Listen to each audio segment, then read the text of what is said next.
Kasaragod endosulfan കുഴിച്ചു മൂടിയ സ്ഥലത്ത് കേന്ദ്ര സംഘം പരിശോധന ആരംഭിച്ചു. കേന്ദ്ര മലിനീകരണ ബോർഡ് ദക്ഷിണമേഖല ഡയറക്ടർ ജെ ചന്ദ്രബാബുവിന്റെ നേതൃത്വത്തിലാണ് പരിശോധന.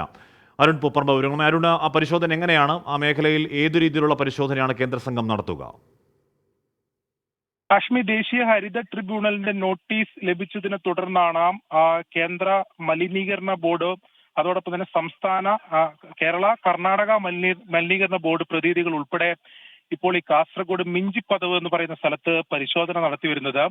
2000-ൽ ഇവിടെയാണ് ഈ എൻഡോസൾഫാൻ നിരോധനത്തെ തുടർന്ന് എൻഡോസൾഫാൻ കീടനാശിനി, അതായത് അവശേഷിച്ച കീടനാശിനി കുഴിച്ചുമൂടിയ സ്ഥലത്താണ് ഈ സംഘം ഇപ്പോൾ പരിശോധന നടത്തുന്നത്. അതിന് സമീപത്തുള്ള ഈ കിണറുകളിൽ നിന്നുൾപ്പെടെ വെള്ളത്തിന്റെ സാമ്പിൾ ശേഖരിച്ചിട്ടുണ്ട്. അതോടൊപ്പം ഈ പ്ലാന്റേഷൻ കോർപ്പറേഷന്റെ ഗോഡൌൺ ഉൾപ്പെടെ നേരത്തെ പരിശോധന നടത്തുകയും ചെയ്തിരുന്നു. ഇപ്പോൾ ഈ സംഘം ഈ എൻഡോസൾഫാൻ കുഴിച്ചു മൂടിയിട്ടുള്ള മിഞ്ചിപ്പതവിലെ സ്ഥലത്താണ് പരിശോധന നടത്തി വരുന്നത്.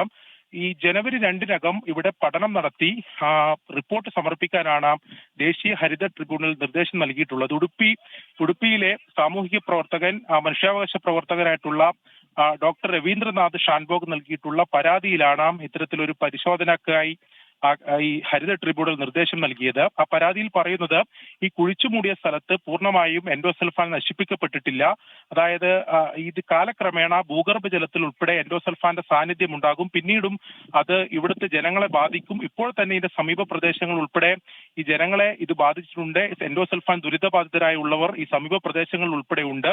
അതെന്നാൽ ഒഫീഷ്യൽ രേഖയായി മാറുന്നില്ല ഉൾപ്പെടെയുള്ള പരാതിയാണ് ഈ ഷാൻഭോഗ് നൽകിയത്. ഇതേ തുടർന്ന് ഈ പരാതി പരിഗണിച്ചാണ് ദേശീയ ഹരിത ട്രിബ്യൂണൽ ഇത്തരത്തിലൊരു നിർദ്ദേശം നൽകുകയും കേന്ദ്ര സംഘം ഇവിടെ എത്തിച്ചേരുകയും ചെയ്തിട്ടുള്ളത്. ഈ സാമ്പിളുകൾ ശേഖരിച്ച് ഇവിടെ വിശദമായിട്ടുള്ള പഠനം നടത്തിയ ശേഷം ഈ സംഘം ഹരിത ട്രിബ്യൂണലിന് മുമ്പാകെ റിപ്പോർട്ട് സമർപ്പിക്കും. ആ റിപ്പോർട്ടിന്റെ അടിസ്ഥാനത്തിലായിരിക്കും തുടർ നടപടി ഉൾപ്പെടെ ഇതിന്റെ ഉത്തരവ് ഉൾപ്പെടെ ഉണ്ടാവുക എന്നതാണ് ഈ ഘട്ടത്തിൽ നമ്മൾ മനസ്സിലാക്കുന്നത്. ഇപ്പോഴും പരിശോധന തുടരുകയാണ്. മിഞ്ചിപ്പതവ് എന്ന് പറയുന്ന പ്രദേശത്താണ്, അതായത് എൻഡോസൾഫാൻ നിരോധനത്തെ തുടർന്ന് കീടനാശിനി കുഴിച്ചുമൂടിയ സ്ഥലത്താണ് സംഘം ഇപ്പോൾ പരിശോധന നടത്തുന്നത്. അല്ല അരുൺ, ഇത് കുറെ കാലം മുന്നെയാണ്. അപ്പോൾ കുറെ കാലത്തിന് ശേഷം അതിന്റെ ഇമ്പാക്റ്റ് അവിടെ ഇപ്പോഴും ഉണ്ട് എന്ന് സംശയിക്കണം. അപ്പോൾ ചില ആളുകളൊക്കെ ഒന്നുകൂടി സ്പെസിഫിക് ആയി പറഞ്ഞാൽ, ഈ പറഞ്ഞ രവിചന്ദ്രനെ പോലുള്ള ചില ആളുകളൊക്കെ എൻഡോസൾഫാൻ എന്നൊരു പ്രശ്നമേ അല്ല എന്നൊക്കെ നമ്മുടെ ജനകീയ കോടതിയൊക്കെ ഒന്ന് പറയുന്നത് കേട്ടിരുന്നു. മാത്രമല്ല അവർ അങ്ങനെ വിശ്വസിക്കുന്ന ആളുകളും ഉണ്ട്. അപ്പോൾ ഇത്ര വർഷങ്ങൾക്ക് ശേഷം അതിന് ഇമ്പാക്റ്റ് പരിശോധിക്കണമെങ്കിൽ ഇതൊരു ഭീകര സാധനമാണപ്പോൾ അരുൺ. കാശ്മീർ തീർച്ചയായും ഇത് പല ഘട്ടങ്ങളിലായി ഇത് സംബന്ധിച്ച പരാതികൾ ഉയർന്നു വന്നതാണ്. അതായത് ഇത് നിർവീര്യമാക്കാതെയാണ് ഈ കീടനാശിനി ഈ പ്ലാന്റേഷൻ കോർപ്പറേഷൻ നിരോധനത്തെ തുടർന്ന് കുഴിച്ചു മൂടിയത് എന്നായിരുന്നു ഉയർന്നിട്ടുള്ള ആക്ഷേപം. അങ്ങനെ നിർവീര്യമാക്കാതെ കുഴിച്ചു മൂടിയാൽ ഇതിന്റെ സാന്നിധ്യം വർഷങ്ങൾ നിലനിൽക്കും. അത് കുഴിച്ചു മൂടിയിട്ടുണ്ട്, അത് ശാസ്ത്രീയമായ രീതിയിലല്ല കുഴിച്ചു മൂടിയതെന്നായിരുന്നു ആക്ഷേപം. അതുകൊണ്ട് തന്നെ അതിന്റെ സാന്നിധ്യം നിലനിൽക്കും എന്നതാണ് ഈ പരാതിയിൽ ഉൾപ്പെടെ പറയുന്നത്.